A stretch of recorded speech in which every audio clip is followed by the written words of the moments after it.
Overthinking kills creativity. Overthinking kills ideas. Stop overthinking. You don't need to think. You just need to do. You just need to do the idea that you receive and stop thinking so much about it. You just need to like take action. Let energy flow through you. A lot of us do not let energy flow through us. We don't allow ourselves to flow. And because we cannot let our energy flow through us, we cannot create new thing after new thing after new thing.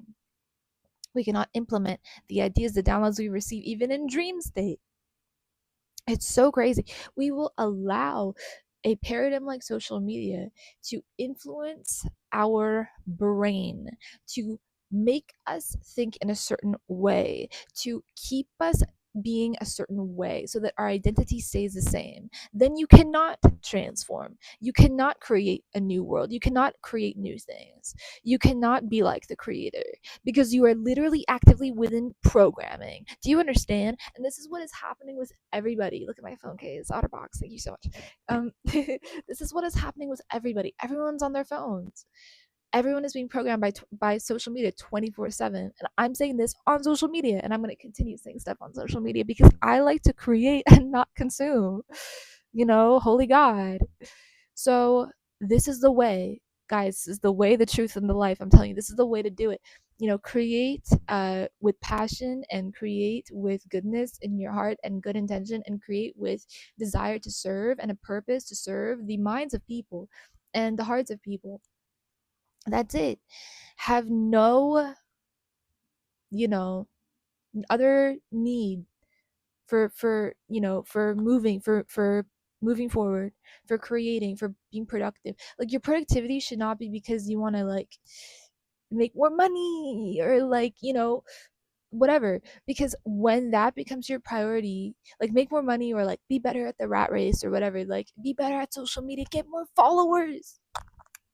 The followers. I'm just kidding. No, but like, yeah, really, that's how I look at sometimes at people, and sometimes at myself for thinking that way. Like, Jesus. Um, but not really though. I've kind of given up on social media, if I'm being honest. That's why I'm here. I think the key is to give up for real. I think the key is to just not care. You know. Um, but yeah, like when you actually decide that your productivity stems from a place of love, loving what you do, then it's not externally motivated. You have an intrinsic motivation, which is your love for what you do. It's not that I need to go chase money outside of me. That's an external motivation. you know like, when you're motivated by factors externally to you, you will hate anything you do, because you're not doing it for you, for your soul. You're not doing it for you, the soul.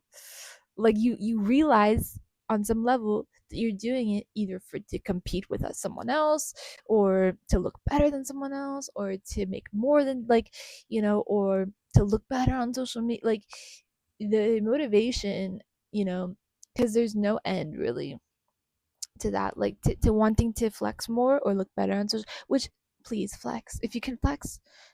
That is my wish to people, that everybody can flex and has fun flexing.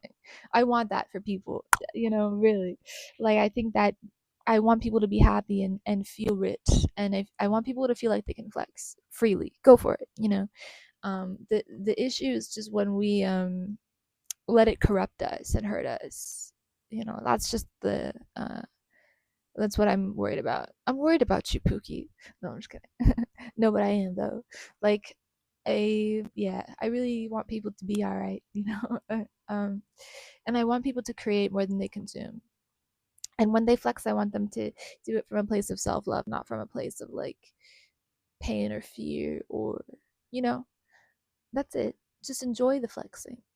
That's what God would want you to do anyway. He wants you to have fun. Really, God wants you to have fun. And for me, for a long time, social media was kind of not fun, because I felt like I had to be within the boundaries of something in some way, which I don't. Hello? It's me. Boundaries where? Boundaries where, Pookie Bear? I don't see any over here. Not gonna happen, Especially when it comes to like my creativity, there are no boundaries. There's no limit. My name, fun fact, means my name Seema means, wait, what does it mean? I'm like, it means limit, I think. Yeah. Even in Persian. In Persian it means face, I think.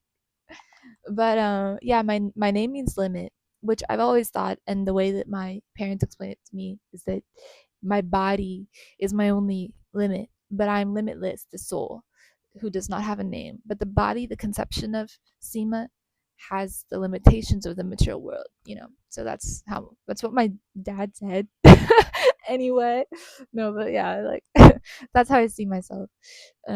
I'm very much so infinite, and I enjoy, like, I really allow myself to play and explore within my imagination. Really, I do. It's a thing I attribute time to. I give myself time to imagine and play within the imagination and within, like, my what I can create. Um, so I give myself that time for that. It's every day. I receive downloads. I receive lots of stuff. How do you think I'm so hyperactive all the time, and able to do whatever I do? Like, it's just I have to make it fun. If it's not fun, I'm not gonna do it. I promise. Like, I for anything, so I have to make things fun. In college, business was not fun for me, and math was not fun for me. I'm just yapping at this point. The motivational part is done. I'm just kidding. But no, in college, I had to, like, fake uh math to be fun. Like, I had to, like, make it fun, and I did. I made it really fun. You want to know how? Because I started studying astrology, and from studying astrology, I realized that everything is the stars. Like, I studied, like, astrology, and then that led to me studying astronomy, and that led to me studying sacred geometry. Then I started studying energy, and then that made me interested in math, because I began to see how, when you actually map out the patterns within the sacred geometry, there are sequences, like, of numbers, like formulas. And so that kind of lit me up to math, and I was like, oh, like, the universe is math, like, everything is math, everything is computational, and still there is a presence behind it all, powering it all. What is this presence? What is this force? This force is God. This force is Vishnu. And, like, that was so crazy to me, because it made me realize, my God, I'm crying. It made me realize, when I was really depressed, that, like, we are really not alone ever. I'm crying because it was so stupendous, like, unreal, like, what? Like, you're real? Like, God is real, and God is right there, right here. Like, this presence, this awesome force that's just, like, everywhere, is, like, powering my heartbeat and creating everything at the same time and maintaining it. And it's math, and it's science, and it's physics, and everything is all connected. And behind the math, there is love. Behind the math, that is God, there is love, which is Him, which is so crazy. So crazy. So mind blowing, bro. So mind blowing, bro. I was like, it got me out of my depression. I never went back. Once I realized that we're always being listened to, heard, cared for, it's more than a computer. Like, it's more than what people would have you God believe Him to be. When you actually experience God, you never go back. It's the most crazy, like, realization. Like, it's just, it puts meaning into everything.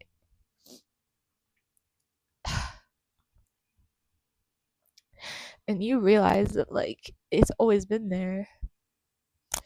And so everything you've gone through has been justified. Everything you've gone through has been perfect. Everything you've gone through is you. You yourself. You yourself are God in a fragmented way.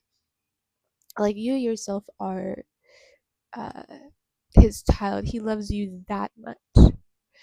Like, that, He's always there. He's just, like, waiting for you to go to Him.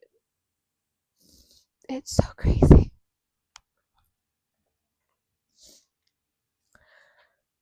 So yeah, that's the video. I would really recommend reading the Srimad Bhagavatam and the Bhagavad Gita. You'll learn a lot. they're for free on my bio.